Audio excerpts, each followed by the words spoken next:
Hello, good morning, good afternoon, good evening students. कैसे हैं आप सब? गैलेक्सी एकेडमी ऑफ मैथमेटिक्स में आपका स्वागत है।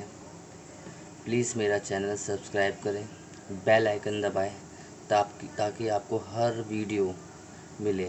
हम आपके लिए डेली वीडियो अपलोड करते हैं न्यू चैप्टर्स की। जैसे जैसे हम चैप्टर्स कंप्लीट कर रहे हैं हम वैसे वैसे ही वीडियो अपलोड कर रहे हैं। तो प्लीज़ हमारा चैनल सब्सक्राइब करें और बेल आइकन दबाएं। आज का हमारा टॉपिक है मैट्रिक्स, चैप्टर नंबर 3। ठीक है, चैप्टर नंबर 3 मैट्रिक्स हम स्टार्ट करेंगे। ठीक है, तो मैट्रिक्स में बेसिकली क्या है हमारे, है तो बहुत ईजी। तो इसमें जो एक टफ क्वेश्चन है ERT वो आपका कट गया है। ठीक है ना, इस बार कट गया है, अगर नहीं कटा है तो कट जाएगा। लेकिन फिर भी मैं ये कराऊंगा इसलिए कि जिस बच्चों का अगर आ गया, टीचर को भरोसा नहीं होता, फर्स्ट टर्म में सेकंड टर्म में दे दें तो उनके लिए भी कंप्लीट होगा। तो ये टॉपिक इस चैप्टर से नहीं आ रहा, बाकी सारा चैप्टर आपका कंप्लीट आ रहा है, तो इसलिए आपको इसकी थ्योरी जाननी ज़रूरी है। तो चैप्टर नंबर 3 में मैट्रिक्स से सबसे स्टार्ट करेंगे हम। मैट्रिक्स होती क्या है बेटा जी? मैट्रिक्स क्या है? कह रहा, a matrix is defined as rectangular arrangement of number of function. The matrix are denoted by the capital letter. Matrix क्या है? Matrix is the in the form of rectangular, एक रेक्टेंगुलर फॉर्म होती है, ठीक है, जिसके अंदर क्या होते हैं हमारे, denoted by the capital letter, functions होते हैं जिसको हम एलिमेंट्स कहते हैं। जैसे A11, A12, A13, A21, A22, A23, A31, A32, A33। तो उसने बोला ना क्या नाम है, रेक्टेंगुलर अरेंजमेंट, ये रेक्टेंगुलर अरेंजमेंट होगी of the number of function. तो ये हमारे नंबर ऑफ फंक्शन है, दिस ये हमारे नंबर ऑफ फंक्शन है। और ये नंबर ऑफ फंक्शन क्या होते हैं हमारे, कैपिटल लेटर में होते हैं। समझ में आ रही? ठीक है, आगे हम बात करते हैं एलिमेंट्स। एलिमेंट्स क्या होते हैं बेटा? The number of function in the matrix are called elements. तो ये फंक्शन है हमारे कैपिटल लेटर में, ये सारे के सारे क्या कहलाते हैं बेटा जी? एलिमेंट कहलाते हैं हमारे। ये क्या कहलाते हैं हमारे? एलिमेंट्स कहलाते हैं। ठीक है ना, क्लियर है? यानी कि इस रेक्टेंगुलर फॉर्म के अंदर जो फंक्शंस दे रखे हैं कैपिटल लेटर में, ये हमारे एलिमेंट्स हैं। अब आती है बात रो की। जो इसमें रो क्या हमारी, the elements lying in a row horizontal line, ठीक है, फ्रॉम ए रो। यानी कि जो लाइन हॉरिजेंटल लाइन होती है इसे हम क्या कहते हैं? रो। तो हॉरिजेंटल लाइन तो ये भी है आपकी, तो ये भी रो हो गई, और हॉरिजेंटल लाइन ये भी है तो ये भी आपकी रो हो गई। अब क्या हुआ बच्चे कि अगर ये हॉरिजेंटल लाइन रो थी, ये भी रो है, ये रो, तो हम पहचानेंगे कैसे कि आप किस रो की बात करें? इसलिए इसका नाम दिया गया रो 1, रो 2 एंड रो 3। क्लियर है? नेक्स्ट है हमारा कॉलम। कॉलम क्या होता है बेटा? Column the elements lying in a vertical line from a column. जो वर्टिकल लाइन होती है, यानी कि ये वाली वर्टिकल लाइन है, ये हमारी क्या कहलाएगी आपकी बेटा जी? कॉलम। ये भी वर्टिकल लाइन है तो ये क्या कहलाएगी? कॉलम। ये भी वर्टिकल लाइन है तो ये भी क्या कहलाएगी आपकी? कॉलम। तो अभी आपको समझ में आ गया कि 3 कॉलम है तो इसका नाम दे सकते हैं C1, C2 और C3। समझ में आया नहीं है? तो हॉरिजॉन्टल लाइन जो होती है रो होती है, वर्टिकल लाइन होती है कॉलम होती है, और जिसके अंदर ये वैल्यूज़ थे वो क्या हमारे थे? एलिमेंट। अब आते हैं ऑर्डर ऑफ मैट्रिक्स में। ऑर्डर ऑफ मैट्रिक्स क्या होती है बेटा जी? Order of matrix, a matrix having a row and n column, a matrix having m row, a matrix having m row and have n column is the order m is to n। ठीक है ना, यानी कि इसके रो कितने थे? 3 रो थे, और कॉलम कितने? 3 है। ठीक है ना, तो ये आपका बेटा जी क्या कहलाता है? Order of matrix. Order of matrix यानी कि इस मैट्रिक्स का जो ऑर्डर है बेटा जी वो क्या है? 3:3 का है, क्योंकि इसके अंदर 3 रो है और 3 कॉलम है। तो हर मैट्रिक्स का ऑर्डर अलग अलग हो सकता है, तो उसको हम m से डिनोट करते हैं, n से। तो m हमारा रो है, ठीक है, ये हमारा रो है और ये हमारा कॉलम है। ठीक है ना, m हमारा रो है और n हमारा कॉलम है, तो हम इसको m/n से डिनोट करते हैं। m/n is order of matrix. ये क्या कहलाता है? Order of matrix. डाउट है कुछ बेटा जी? ठीक है, आगे क्या कह रहा है वो? नेक्स्ट है बेटा number of element. Number of elements क्या होते हैं? नंबर ऑफ़ एलिमेंट होते हैं जब आपने ऑर्डर ऑफ मैट्रिक्स आपको पता लगा कि m/n का आपका ऑर्डर है, तो आप इस m/n को मल्टीप्लाई कर दो, यानी कि अगर आप इस m/n को मल्टीप्लाई करो 3/3 जो था 9 आ जाएगा। तो 9 क्या कहलाएगा बेटा जी? 9 आपका कहलाएगा नंबर ऑफ़ एलिमेंट, ये आपका नंबर ऑफ़ एलिमेंट्स। ठीक है बेटा। अब एलिमेंट्स जो होते हैं वो बेटा एलिमेंट्स जो होते हैं ये वैल्यू दे दी है, लेकिन इसके अंदर हम इसको हम आई जे से डिनोट करते हैं, मैट्रिक्स को आई जे से। तो ये आई जे क्या है बेटा जी? आई और जे है, आई जो है वो रो को डिनोट करता है और जे होता है वो हमारा कॉलम को डिनोट करता है। समझ में आया नहीं है? आई हमारा रो को डिनोट करता है और जे क्या होता है? हमारा कॉलम को डिनोट करता है। समझ में आया नहीं आया? ठीक है। अब इससे पता क्या चलता है ए आई जे से? ए आई जे से बेटा जी हमें ये पता चलता है कि इस किसी भी एलिमेंट की पोजीशन क्या है, यानी कि हम कह सकते हैं पोजीशन ऑफ मैट्रिक्स हमें पता चल सकती है। एग्जाम्पल के तौर पे, एग्जाम्पल में मैंने अगर लिया बेटा A23 का मतलब क्या होगा? Second row with third column. ठीक है ना? यानी हमें पोजीशन पता लगी। A23 का मतलब क्या है? Second row with third column. आप देखो सेकंड रो तो ये वाली होगी R2 में सेकंड रो, और थर्ड कॉलम ये आ गई, है ना? सेकंड रो ये आ गई और थर्ड कॉलम ये आ गई। तो यानी कि ये जो वैल्यू है वो हमारी A23 है। तो ये एलिमेंट बता रहा है। अगर आप एक और एग्जाम्पल लेना चाहते हो तो आप एक एग्जाम्पल और ले लो। A3 का मतलब हो गया थर्ड, क्योंकि इसको हम रो कहते हैं, इसको कॉलम कहते हैं। आई रो है, जे कॉलम है, तो I2 और 3 और 1, 3 हो गया रो, थर्ड रो, और 1 हो गया कॉलम विद फर्स्ट कॉलम। तो थर्ड रो फर्स्ट कॉलम देखो क्या है? थर्ड रो ये दी आपकी और फर्स्ट कॉलम ये दी आपकी। तो ये वैल्यू होगी आपकी 3 1। समझ में आया नहीं आया? ठीक है। तो ये तो था आपका बेटा जी मैट्रिक्स होता क्या है, आपको मैट्रिक्स समझा दिया क्या होता है। अब आती है बात इसकी टाइप ऑफ मैट्रिक्स की। टाइप ऑफ मैट्रिक्स की अगर हम बात करें, ठीक है, तो सबसे पहला आता है स्क्वायर मैट्रिक्स। स्क्वायर मैट्रिक्स वो मैट्रिक्स है जिसकी रो और कॉलम बराबर हो। ठीक है, जिसकी क्या हो यहाँ पे? रो और कॉलम जो है आपकी वो क्या हो? Are equal. उसे हम क्या कहेंगे?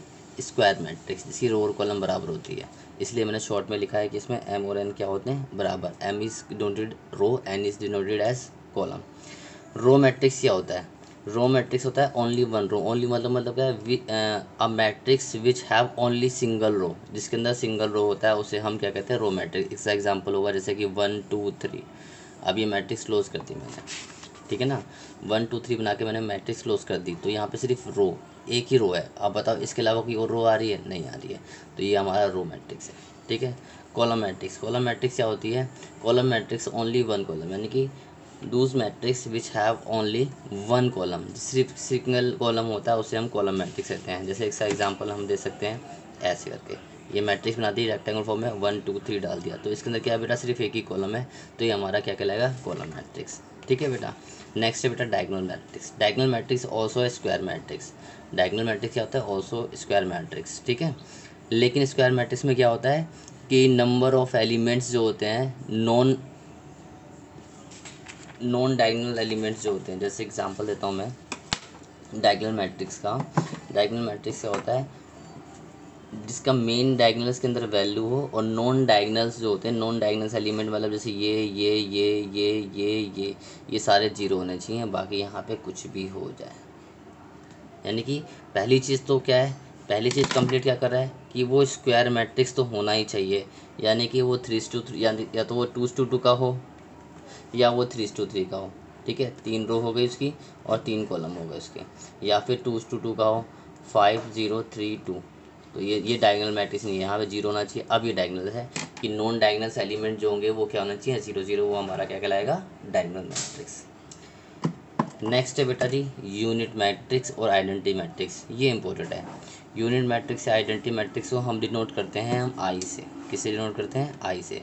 तो जो आई होता है आइडेंटिटी मैट्रिक्स और यूनिट मैट्रिक्स वो आपके दो हो सकते हैं, या तो वो होगा 2:2 का, तो 2:2 का होगा आपका 1 0 0 1, यानी कि इसे हम डायगोनल मैट्रिक्स ही बोल सकते हैं, क्योंकि नॉन डायगोनल्स 0 0 हैं, बाकी एलिमेंट्स हैं। ठीक है। लेकिन ये आइडेंटिटी इसलिए कहलाया क्योंकि इसके मेन डायगोनल के अंदर आपका 1 1 आ गया। या तो आपका 3 का होगा, वो होगा आपका 1 0 0 0 1 0 0 0 1, ठीक है ना। यहाँ पे ये वाला डायगोनल मेन डायगोनल 1 1 का होगा, बाकी सारे एलिमेंट्स 0 होंगे। तो आइडेंटिकल मैट्रिक्स या यूनिट मैट्रिक्स दो ही प्रकार के होते हैं, तो 2:2, 3:3, 4:4 के भी होते हैं, वो बड़े लेवल की बात है। बीए में जब आता है, बीए प्रोग्राम करोगे, बीए पास करोगे, तब आपका उसमें आइडेंटिटी मैट्रिक्स आता है। तो ये 2:2 का हो गया, 3:3 का हो गया। चलो अब ये आइडेंटिटी मैट्रिक्स के बाद हमारा क्या है, नेक्स्ट है जीरो मैट्रिक्स और नल मैट्रिक्स। जीरो मैट्रिक्स और नल मैट्रिक्स उसको कहते हैं कि जिसके अंदर सारे एलिमेंट जो हो 0 0 हो, चाहे वो 2:2 का हो 0 0 0 0, चाहे वो 3:3 का हो, ठीक है, और चाहे वो सिंगल रो का हो 0 0 0, चाहे वो सिंगल कॉलम का हो 0 0 0, यानी कि सारे एलिमेंट जिसके अंदर 0 0, जितने भी एलिमेंट हो उसमें, चाहे वो 1 हो 2 हो 5 हो, सब एलिमेंट्स क्या होंगे 0 0, तो उसे हम कहते हैं जीरो मैट्रिक्स और नल मैट्रिक्स। नेक्स्ट है इक्वल मैट्रिक्स। इक्वल मैट्रिक्स थोड़ा समझने वाला है। इक्वल मैट्रिक्स जो होता है हमारा, two matrix are equal matrix when their order are equal, ठीक है ना। If their order are equal, तो वो हमारे क्या कहलाएंगे, आपके इक्वल मैट्रिक्स कहलाएंगे। जैसे कि एग्जाम्पल में हमने लिया, मान लो 2 1 3 5 है और यहाँ पे इक्वल है x y z w, तो इसका ऑर्डर कितना है, 2 2 और 2 2, ठीक है ना। 2 रो 2 कॉलम है ना, 2 रो हैं और 2 कॉलम है। इसका ऑर्डर क्या है, 2 रो हैं और 2 कॉलम है, तो दोनों का ऑर्डर क्या है, इसका ऑर्डर इसका इक्वल है दोनों। जब ये इक्वल है तो इक्वल मैट्रिक्स होते हैं। तो इक्वल मैट्रिक्स की एक खास बात होती है कि जो एलिमेंट होते हैं, कोरस्पॉन्डिंग एलिमेंट, वो इक्वल होते हैं। जैसे एग्जाम्पल में एक और एग्जाम्पल के लिए लेता हूँ, 1 2 3 5 9 3, ठीक है। यहाँ हो गया हमारा ABCDEF। तो देखो ये 2:3 का ऑर्डर है, ये भी 2:3 का ऑर्डर है, दोनों का ऑर्डर इक्वल है, इसके मतलब ये मैट्रिक्स इक्वल है। अब मैट्रिक्स से इक्वल है तो कोरस्पॉन्डिंग इक्वल करते हैं, यानी कि A की वैल्यू क्या होगी, बिल्कुल ठीक 1, C की वैल्यू क्या होगी हमारी 2, और E की वैल्यू क्या होगी हमारी 3, B की वैल्यू क्या होगी हमारी 5, और D की वैल्यू क्या होगी हमारी 9, और F की वैल्यू क्या होगी हमारी 3। तो इक्वल मैट्रिक्स में होता है कि कोरस्पॉन्डिंग जो एलिमेंट्स होते हैं वो हमारे क्या होते हैं, इक्वल होते हैं, ठीक है ना। अब हम बात करते हैं इन सब के बाद अलावा, अब हम जाते हैं इसके सम के ऊपर, ठीक है ना। सम कैसे करा जाता है, सम क्या, हम यह एक्सरसाइज कर लेते हैं। आपको जब आपको पहचान में आ गई है तो एक्सरसाइज थोड़ा सा फटाफट कर लेते हैं। 3.1 निकाल लो, ठीक है। सम वाले में हम सम कराएंगे। क्वेश्चन नंबर 1 में क्या क्या है इन्होंने, 2, अपना एग्जाम्पल ले तो 3 5 1 2 7 7 2 1 3 5 1 2। सबसे पहले इसमें बताओ ऑर्डर क्या है, इसमें ऑर्डर क्या है, ऑर्डर बेटा क्या है, इसमें रो देखो, एक रो ये रही, एक ये रो ये रही, एक ही रो ये रही, तो 3 होगी रो, ठीक है। कॉलम कितना है, एक कॉलम ये हो गया, एक कॉलम ये हो गया, एक कॉलम ये हो गया, एक कॉलम हो गया, कॉलम हो गए 4। तो ये आपका कहलाएगा आपका ऑर्डर ऑफ मैट्रिक्स। तो इसका ऑर्डर ऑफ मैट्रिक्स क्या आ गया, 3:4। समझ में आया नहीं आया। नेक्स्ट क्या बोला है इन्होंने कि द नंबर ऑफ़ एलिमेंट, और आपको पता है नंबर ऑफ़ एलिमेंट क्या होता है, इस चीज़ को अगर हमें मल्टीप्लाई कर दूं तो आपको क्या आ जाएगा, नंबर ऑफ़ एलिमेंट आ जाएगा, ठीक है। तो नंबर ऑफ़ एलिमेंट मल्टीप्लाई करोगे तो कितना आ जाएगा, 12 is called number of element. उसके बाद उसने बोला है कि इसकी एलिमेंट्स की वैल्यू बताओ कि A13 क्या होगा, A13 क्या होगा, फर्स्ट रो थर्ड कॉलम, ये क्रॉस कर लिया, क्या होगा 2, ठीक है। आपको एलिमेंट बताना है 2 1, 2 1 का मतलब क्या होगा, सेकेंड रो फर्स्ट कॉलम, कितना आ जाएगा 3। A32 की वैल्यू बताओ, थर्ड रो सेकेंड कॉलम 7 आ जाएगा, ठीक है बेटा जी। फिर A33 की वैल्यू बताओ, थर्ड रो और थर्ड कॉलम, कितना आ जाएगा आपका 3 आ जाएगा, ठीक है। A24 की वैल्यू बताओ, सेकेंड रो और 4 कॉलम, क्या आ जाएगा आपका 1 आ जाएगा। तो ऐसे ही आप बता सकते हो, ठीक है। क्वेश्चन नंबर 2 कह रहा है if a matrix has 24 element, matrix है आपका हैज़ 24 एलिमेंट, इसके अंदर 24 एलिमेंट्स है, तो what are the possible order it can have, तो इसके पॉसिबल ऑर्डर क्या होते हैं। अब आप ना इससे दिमाग लगाओ कि नंबर ऑफ़ एलिमेंट आपका आया कैसे। नंबर ऑफ़ एलिमेंट आपका ऐसे आया कि आपने ऑर्डर को मल्टीप्लाई करा, यानी कि एक्चुअली में नंबर ऑफ़ एलिमेंट क्या होते हैं, नंबर ऑफ़ एलिमेंट क्या होते हैं बेटा, नंबर ऑफ एलिमेंट होते हैं factor of element, factor of element is equal to order, order of matrix. यानी कि अगर आप इस एलिमेंट्स के जो नंबर ऑफ एलिमेंट्स की बने अगर आप इसके फैक्टर कर दो तो आपको ऑर्डर ऑफ मैट्रिक्स आ जाएगा। यानी कि फैक्टर कैसे, जैसे पहला एग्जांपल 24 का फैक्टर क्या होगा, पहला 1 इंटू 24, दूसरा फैक्टर क्या होगा 2 इंटू में 12, ये दूसरा फैक्टर हो गया। तीसरा फैक्टर क्या होगा आपका 3 इंटू में 8, चौथा फैक्टर क्या होगा आपका 4 इंटू में 6। तो ये आपका ऑर्डर कहलाएगा। ठीक है, ये आपका ऑर्डर यानी कि जिसके 1 रो होगी 24 कॉलम होंगे, जिसकी 2 रो होगी 12 कॉलम होंगे। ठीक है, जिसकी 3 रो होगी 8 कॉलम होंगे।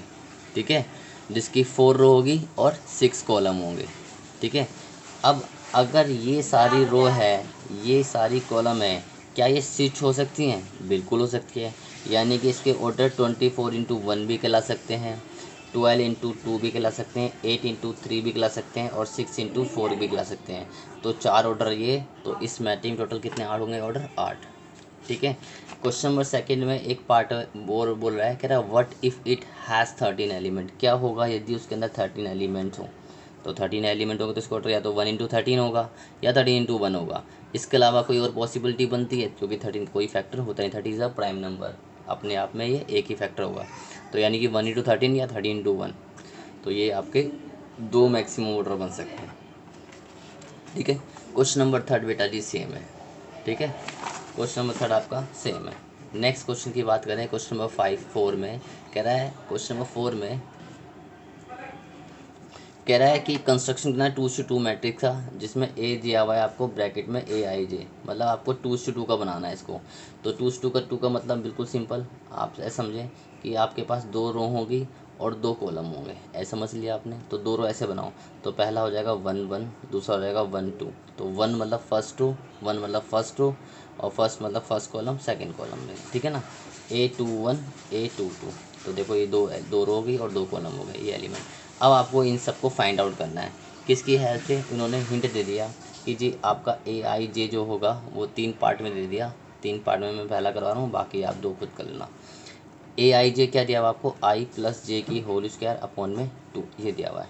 तो इसका मतलब I1 मतलब जो I होगा वो I यहाँ आएगा, जो J यहाँ होगा वो J यहाँ पर आएगा। जैसे एग्जांपल में हमें 1 1 लेना है, A11 निकालना था, यानी कि I1 हो गया, J1 हो गया, इसकी स्क्वायर अपॉन में 2। तो 1 + 1 2 की स्क्वायर कितना हो जाएगा 4/2, इसका हैप्पी बर्थडे, ये आपका 2 आ गया।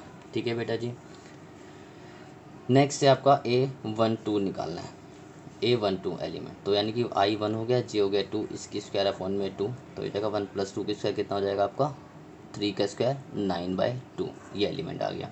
A21 निकालना है, 21 का मतलब सेकंड रो फर्स्ट कॉलम, तो I हो गया 2 और J हो गया आपका 1, 1 की स्क्वायर अपॉन में 2, तो वही 3 की स्क्वायर 9/2 आ गया। एंड 2 निकालना है आपको, तो 2 का मतलब I भी 2 और J भी 2, इसकी स्क्वायर अपॉन में 2, तो 2 2 4 की square 16/2, happy birthday to you 8। यानी कि आपका जो मैट्रिक्स आया वो मैट्रिक्स क्या आया, पहले आया 2, फिर आया 9/2, फिर आया 9/2, फिर आया 8। ये आपका आंसर आ गया। जो आपको IJ फाइंड आउट करना था वो आपका मैट्रिक्स ये है। समझ में आया नहीं है? चल, ऐसी सेकंड पार्ट है जिसमें I अपॉन में J हो जाएगा। थर्ड पार्ट है I + 2J की होल स्क्वायर। तो बस आपने क्या करना, जैसे अगर I + 2J की होल स्क्वायर है अपॉन में 2 है, तो जैसे अगर आपको A21 निकालना है तो I की जगह 2 रखना है और J की जगह 1 रखना है, बस इसे सॉल्व करके जो आएगा नॉर्मल मैथमेटिक्स से हो जाएगा। ठीक है बच्चा, क्वेश्चन नंबर 5, क्वेश्चन नंबर 5 में भी आपको ऐसे ही करना है। 5 में क्या बोला है उन्होंने क्वेश्चन करने के लिए, क्वेश्चन नंबर 5 में उसने बोला है कि आपको 3:4 की आपको मैट्रिक्स कंस्ट्रक्शन करनी है। तो अब 3 रो होनी चाहिए उसके अंदर, ठीक है, और कॉलम कितने होने चाहिए 1 2 3 4।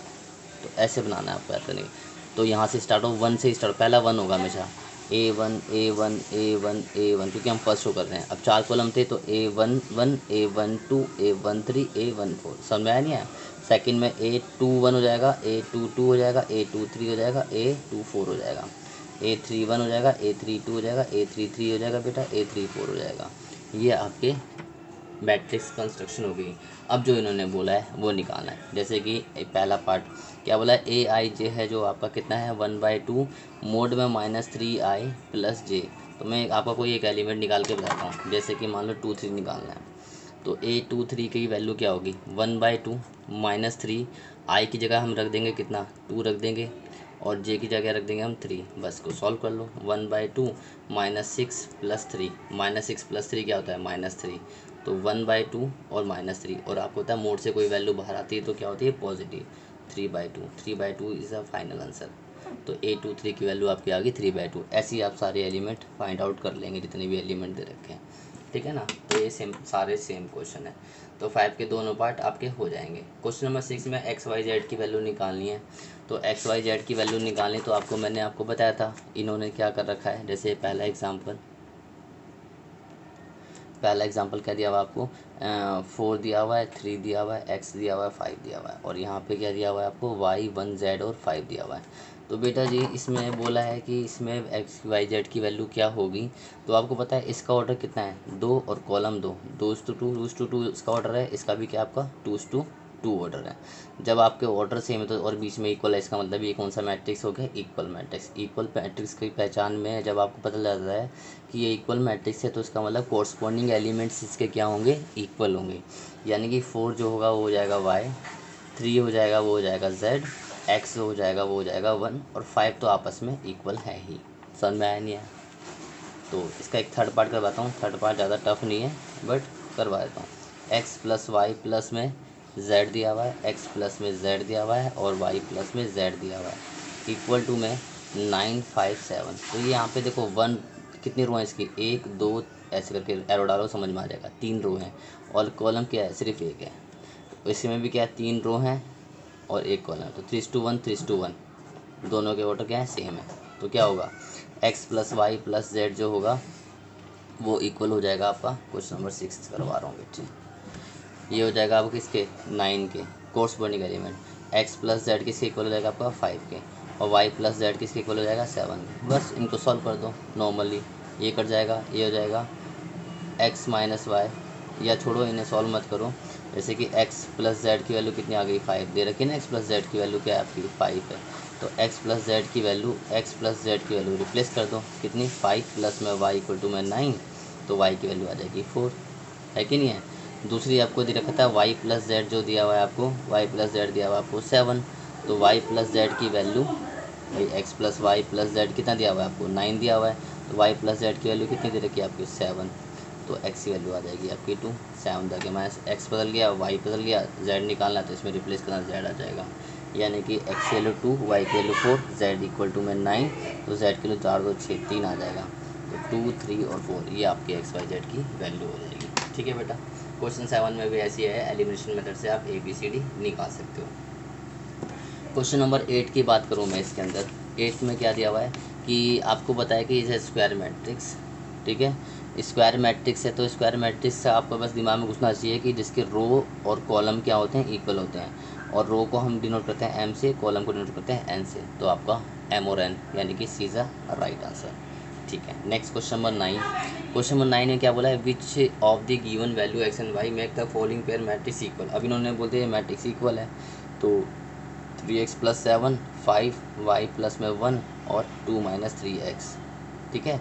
तो इसमें x और y की वैल्यू निकालनी है अगर ये मैट्रिक्स क्या हो इक्वल हो y - 2 के और 8 और 4। तो बहुत सिंपल है बेटा जी, आप इसको सॉल्व करोगे और इसके साथ 3x + 7 = 0, तो आपका x की वैल्यू निकल जाएगी, और y + 1 को 8 से सॉल्व करना तो y की वैल्यू निकल जाएगी, क्योंकि दोनों इक्वल हैं। इस दोनों को इक्वल रख दो और आपका आंसर आ जाएगा x y का। बिल्कुल सिंपल, ठीक है ना।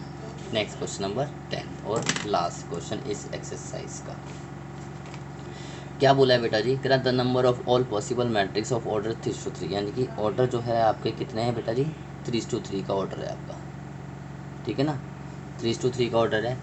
तो ईच एंट्री 0 1। अब 3:3 में एलिमेंट कितने हो सकते हैं 1 2 3 4 5 6 7 8 9 हो सकते हैं।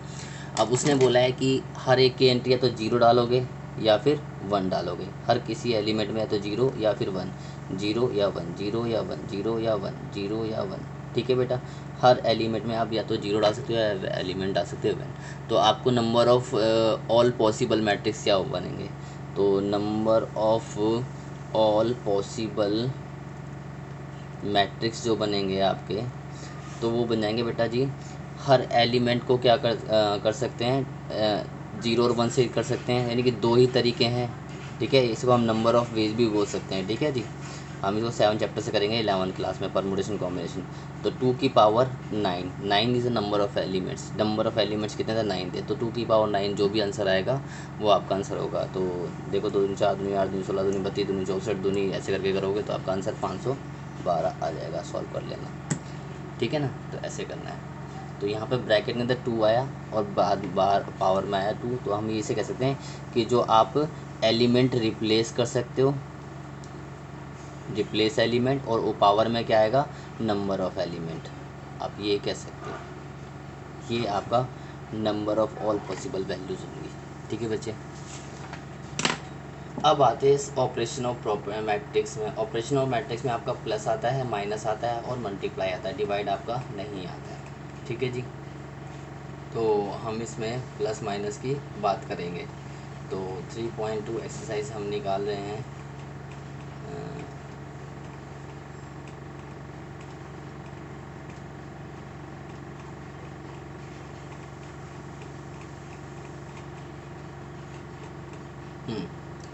तो सबसे पहले हम बात करते हैं सम की।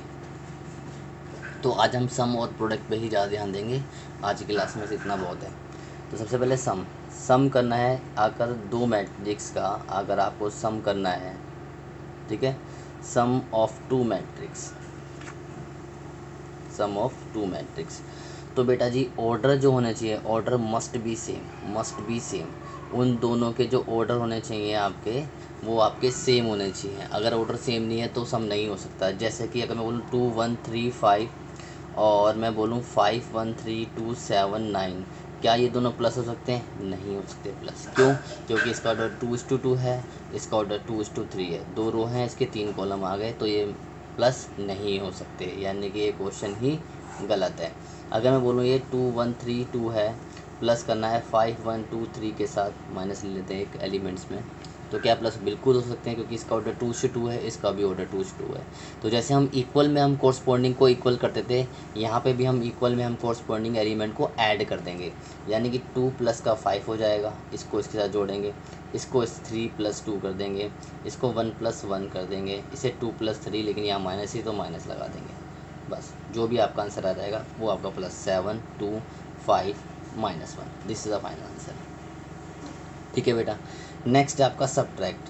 सब्ट्रैक्ट क्या होता है? सब्ट्रैक्ट यानी कि इसमें भी क्या है, अगर subtract of two matrix, subtract of two matrix, अगर आपको दो मैट्रिक्स सब्ट्रैक्ट करना है तो उसमें भी ऑर्डर जो होना चाहिए मस्ट बी सेम। आपका इसमें भी ऑर्डर क्या होना चाहिए? सेम होना चाहिए, मस्ट है। जैसे सेम क्वेश्चन लेते हैं, 2 3 1 5 माइनस करना है आपको, 5 1 2 3 माइनस करता है, इसे हमें माइनस करना है। तो अगर मुझे माइनस करना है, तो माइनस करना है तो बहुत सिंपल है, आप इसको माइनस कोरस्पॉन्डिंग एलिमेंट, जैसे हम प्लस कर रहे थे कोरस्पॉन्डिंग को, वैसे हम कोरस्पॉन्डिंग एलिमेंट को माइनस कर देंगे। तो 2 माइनस का 5, फिर 1 माइनस में 2, ठीक है, फिर 3 माइनस में 1, और फिर 5, और माइनस करेंगे, माइनस ही तो माइनस माइनस +3, बस सॉल्व करके जो आंसर आएगा वो आ जाएगा। 2 - 5 - 3 और 1 - 2 - 1, 3 - 1 2, 5 और 3 8, ये आपका फाइनल आंसर आ जाएगा। तो आपका 2:2 हो, 3:2 हो, 5:2, जैसे एक और एग्जाम्पल लेते हैं सब्ट्रैक्ट का, तो आपके डाउट के लिए हो जाए, 1 2 3 3 2 1 5 1 2, माइनस करना है 1 2 2 2 2 1 1 2 2, ये माइनस करना है आपको।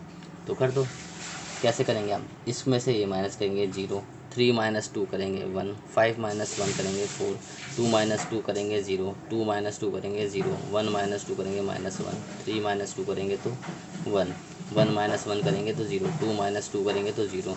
तो ये आपका ये मैट्रिक्स होता है। तो आपका ऑर्डर सेम होना चाहिए, तो आप सब्ट्रैक्ट कर सकते हो। तो सम और सब्ट्रैक्ट में कोई ज़्यादा पहाड़ नहीं है।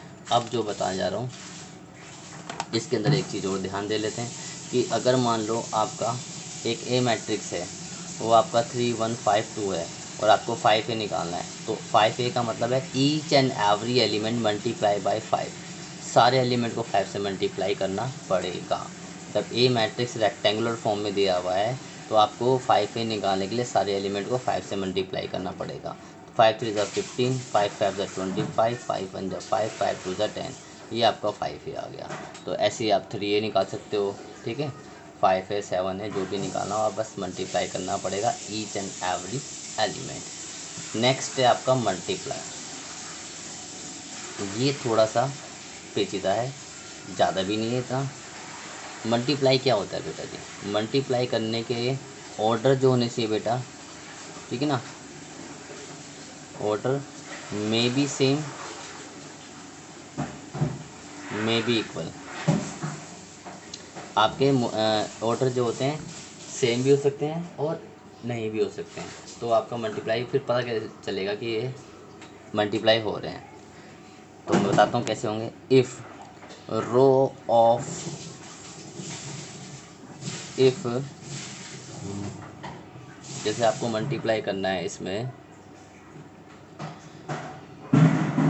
फर्स्ट एलिमेंट, इस वाले को इससे मल्टीप्लाई करना है, ठीक है।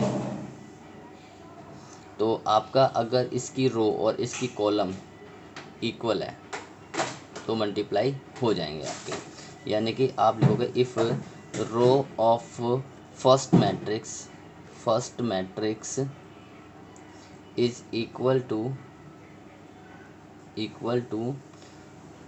Column of second matrix. यानी कि मैंने बताया था कि if row of first matrix equal to column of second matrix, equal होना ज़रूरी है तो मल्टीप्लाई पॉसिबल, ठीक है। So multiply is possible, multiply आपका पॉसिबल होगा।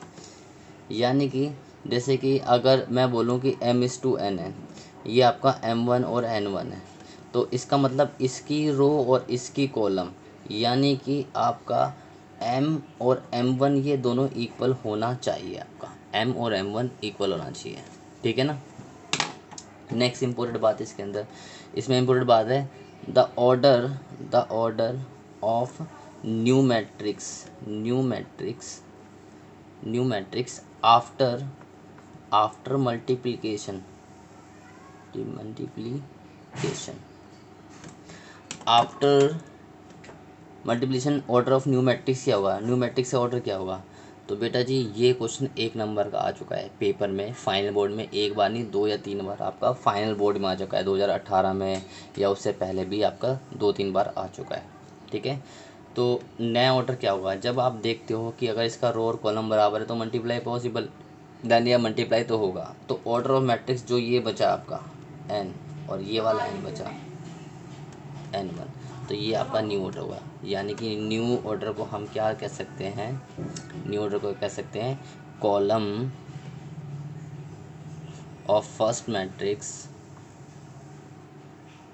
इनटू रो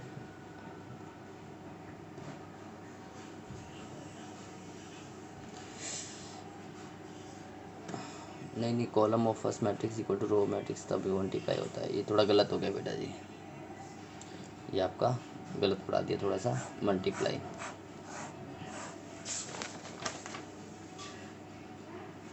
मैं आपको समझाता हूँ मैंने गलत कैसे पढ़ाया। अगर मैं आपको इसी की बात करूँ, मैंने कहा कि अगर आपका रो जो होना चाहिए अगर कॉलम के बराबर हो गया, तो मान लो मैंने रो ले लिया आपका 2 3 5 और रो कॉलम ले लिया 1 2 2 3 5 1, तो रो कॉलम के बराबर हो गया। रो कितनी है इसकी? 3:3 है और ये कॉलम 2:3 है। तो आप देख लो रो और कॉलम क्या बराबर है? इसकी रो और इसकी कॉलम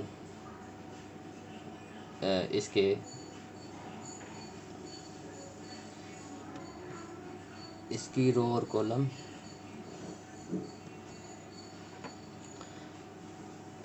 इसका कॉलम और इसका रो बराबर होना चाहिए, ठीक है। अगर इसका कॉलम और रो बराबर है तब आपका मल्टीप्लाई पॉसिबल होगा, अदरवाइज नहीं होगा, ठीक है ना। तो इसका कॉलम में जैसे कि मैं एग्जांपल दूं कि column of first matrix is equal to row of second matrix, ठीक है। सो मल्टीप्लाई इज पॉसिबल,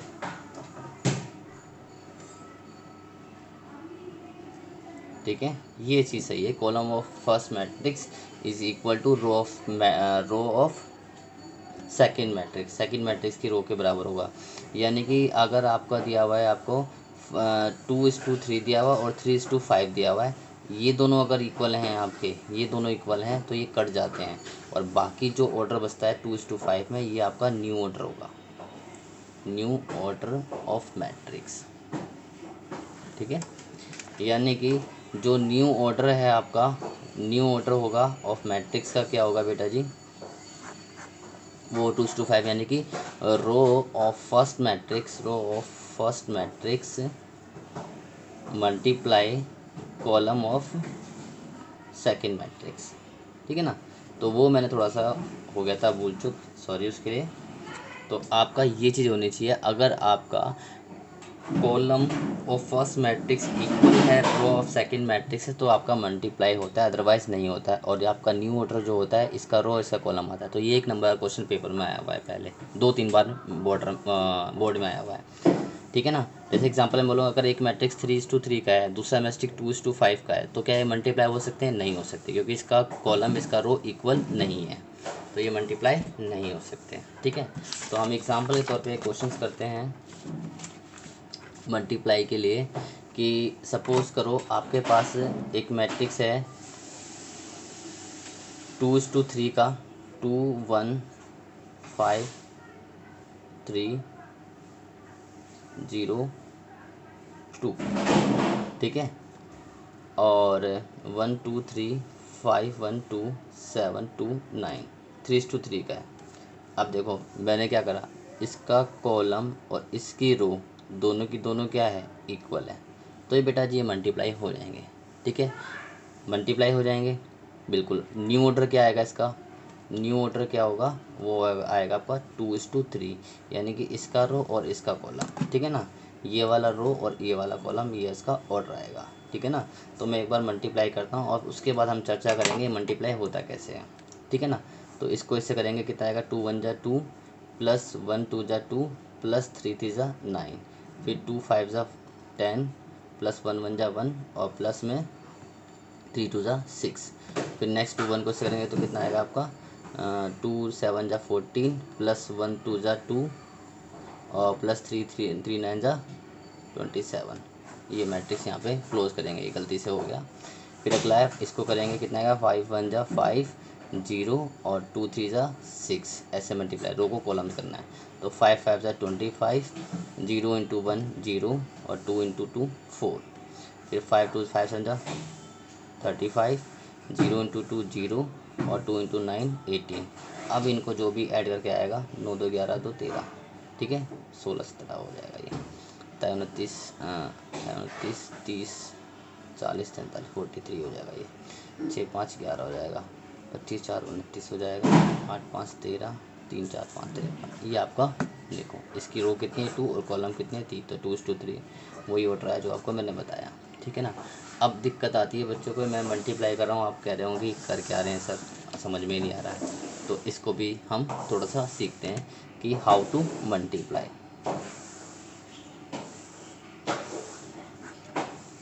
बेटा जी मल्टीप्लाई करने का तरीका बहुत सिंपल है, रो से कॉलम में कूद जाते हैं, ठीक है, सीधा रो में जाएंगे, रो को कॉलम को मल्टीप्लाई करेंगे, कब तक, till end of the column, कब तक, जब तक के कॉलम का एंड ना हो जाए तब तक मल्टीप्लाई करना है। अब कैसे करना है, यानी कि इस वाले एलिमेंट को इस वाले एलिमेंट से करेंगे, इस वाले एलिमेंट को इस वाले एलिमेंट से करेंगे, इस वाले एलिमेंट को इस वाले एलिमेंट से करेंगे, ठीक है। यानी कि मान लो इसमें 3 एलिमेंट थे इस रो में, A B C, और इसमें 3 एलिमेंट थे आपके X Y और Z, ठीक है ना, X Y और Z, ये 3 एलिमेंट थे इसके अंदर।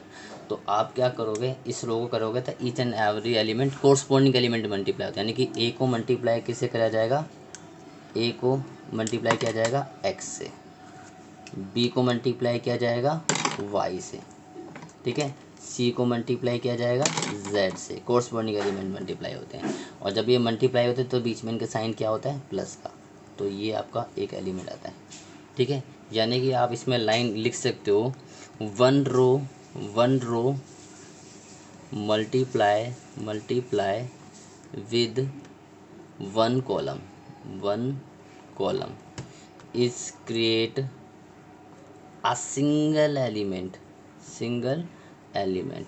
मतलब एक रो और एक कॉलम जब मल्टीप्लाई होते हैं तो वो सिंगल एलिमेंट बनाते हैं। यानी कि इस रो को इस कॉलम से मल्टीप्लाई करा तो सिंगल, देखो ए एक्स बी वाई और सी जेड को मल्टीप्लाई करा और एन को ऐड करा तो ये आपका एक सिंगल एलिमेंट बना है, ठीक है। तो ऐसे ही इस क्वेश्चन को एग्जाम्पल को दोबारा पढ़ते हैं जो अभी मैंने कराया था। मैंने क्या करा, इस रो को इस कॉलम को मल्टीप्लाई करा, देखो इस एलिमेंट को 2 से करा, 2 1 जा 2। अब इसको इससे नहीं करेंगे, नेक्स्ट वाले करेंगे, यानी कि 1 2 जा 2 आ जाएगा। अब इसको नेक्स्ट वाले से, नेक्स्ट वाले को नेक्स्ट से, तो 3 3 जा 9 आ जाएगा। तीनों ऐड हो गया, तीनों जब ऐड करा तो कितना है 30। तो मैंने कहा था ना, आपका जब एक रो एक कॉलम मल्टीप्लाई होता है तो आपका सिंगल एलिमेंट बनता है। फिर मैंने कहा था कि मल्टीप्लाई कब करना है, हाउ टू मल्टीप्लाई। मैंने कहा था कि एक रो को मल्टीप्लाई करना है till end of the column. आपको उस रो को जब तक मल्टीप्लाई करते हैं कॉलम को एंड हो जाए, यानी कि इस रो को मल्टीप्लाई करा इस कॉलम से, क्या कॉलम खत्म होगी, नहीं। क्या करेंगे, अब इसी रो को सेकंड कॉलम से मल्टीप्लाई करेंगे, इसी रो को सेकंड कॉलम से। देखो 2 5 जा 10 आ गया, नेक्स्ट 1 1 जा 1 आ गया, नेक्स्ट 3 2 जा 6 आ गया। आप इस रो को इस कॉलम से मल्टीप्लाई करा तो एक सिंगल एलिमेंट बना और इन्हें प्लस करा तो 17 आ गया, ठीक है। क्या कॉलम खत्म होगी, नहीं। Till end of the column multiply करना उसी रो को, यानी कि अब इसी रो को थर्ड कॉलम से करेंगे। करो 2 7 जा 14, ठीक है। फिर 1 को करा 2 से, 1 2 जा 2, फिर 3 को करा 9 से, 3 9 जा 27। तो ये आपका एक एलिमेंट बना, इनको ऐड करा तो आया 43।